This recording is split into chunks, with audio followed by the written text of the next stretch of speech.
Joshua chapter 3. Early in the morning, Joshua and all the Israelites set out from Shittim and went out to the Jordan, where they had camped before crossing over. After 3 days, the officers went throughout the camp, giving orders to the people. When you see the ark of the covenant of the Lord your God and the Levitical priests carrying it, you are to move out from your positions and follow it. Then you will know which way to go, since you have never been this way before. But keep a distance of about 2,000 cubits between you and the ark. Do not go near it. Joshua told the people, "Consecrate yourselves, for tomorrow the Lord will do amazing things among you." Joshua said to the priests, "Take up the ark of the covenant and pass on ahead of the people." So they took it up and went ahead of them. And the Lord said to Joshua, "Today I will begin to exalt you in the eyes of all Israel, so they may know that I am with you, as I was with Moses. Tell the priests who carry the ark of the covenant, when you reach the edge of the Jordan's water, go and stand on the river." Joshua said to the Israelites, "Come here and listen to the words of the Lord your God. This is how you will know that the living God is among you, and that he will certainly drive out before you the Canaanites, Hittites, Hivites, Perizzites, Girgashites, Amorites, and Jebusites. See, the ark of the covenant of the Lord of all the earth will go into the Jordan ahead of you. Now then, choose 12 men from the tribes of Israel, one from each tribe. And as soon as the priests who carry the ark of the Lord of all the earth, set foot in the Jordan, its waters flowing downstream will be cut off and stand up in a heap." So when the people broke camp to cross the Jordan, the priests carrying the ark of the covenant went ahead of them. Now the Jordan is at flood stage all during harvest. Yet as soon as the priests who carry the ark reached the Jordan and their feet touched the water's edge, the water from upstream stopped flowing. It piled up in a heap a great distance away, at a town called Adam, in the vicinity of Zaratan, while the water flowing down to the Sea of the Arabah, that is, the Dead Sea, was completely cut off. So the people crossed over opposite Jericho. The priests who carried the ark of the covenant of the Lord stopped in the middle of the Jordan and stood on dry ground, while all Israel passed by, until the whole nation had completed the crossing on dry ground. Joshua chapter 4. When the whole nation had finished crossing the Jordan, the Lord said to Moses, "Choose 12 men from among the people, one from each tribe, and tell them to take up 12 stones from the middle of the Jordan, from right where the priests are standing, and carry them over with you, and put them down at the place where you stay tonight."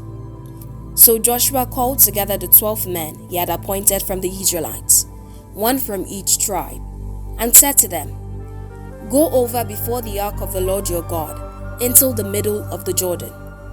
Each of you is to take up a stone on his shoulder, according to the number of the tribes of the Israelites, to serve as a sign among you.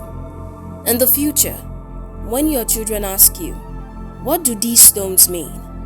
tell them that the flow of the Jordan was cut off before the ark of the covenant of the Lord. When it crossed the Jordan, the waters of the Jordan were cut off. These stones are to be a memorial to the people of Israel forever." So the Israelites did as Joshua commanded them. They took 12 stones from the middle of the Jordan, according to the number of the tribes of the Israelites, as the Lord had told Joshua, and they carried them over with them to their camp, where they put them down. Joshua set up the 12 stones that had been in the middle of the Jordan, at the spot where the priests who carry the ark of the covenant had stood, and they are there to this day. Now the priests who carry the ark remained standing in the middle of the Jordan until everything the Lord had commanded Joshua was done by the people, just as Moses had directed Joshua. The people hurried over, and as soon as all of them had crossed, the ark of the Lord and the priests came to the other side while the people watched. The men of Reuben, Gad, and the half-tribe of Manasseh crossed over, ready for battle, in front of the Israelites, as Moses had directed them. About 40,000, armed for battle, crossed over before the Lord to the plains of Jericho for war. That day the Lord exalted Joshua in the sight of all Israel, and they stood in awe of him all the days of his life, just as they stood in awe of Moses. Then the Lord said to Joshua, "Command the priest carrying the ark of the covenant's law to come up out of the Jordan."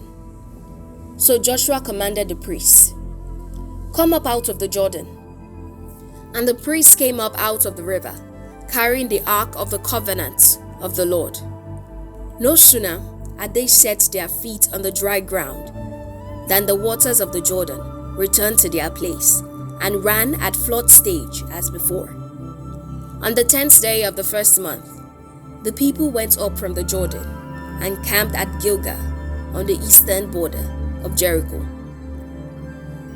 And Joshua set up at Gilgal the 12 stones they had taken out of the Jordan. He said to the Israelites, "In the future, when your descendants ask their parents, 'What do these stones mean?'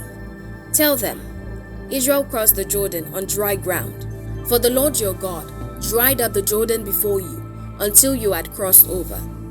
The Lord your God did to the Jordan what he had done to the Red Sea when he dried it up before us until we had crossed over. He did this so that all the peoples of the earth might know that the hand of the Lord is powerful, and so that you might always fear the Lord your God." This is the soothing word of God.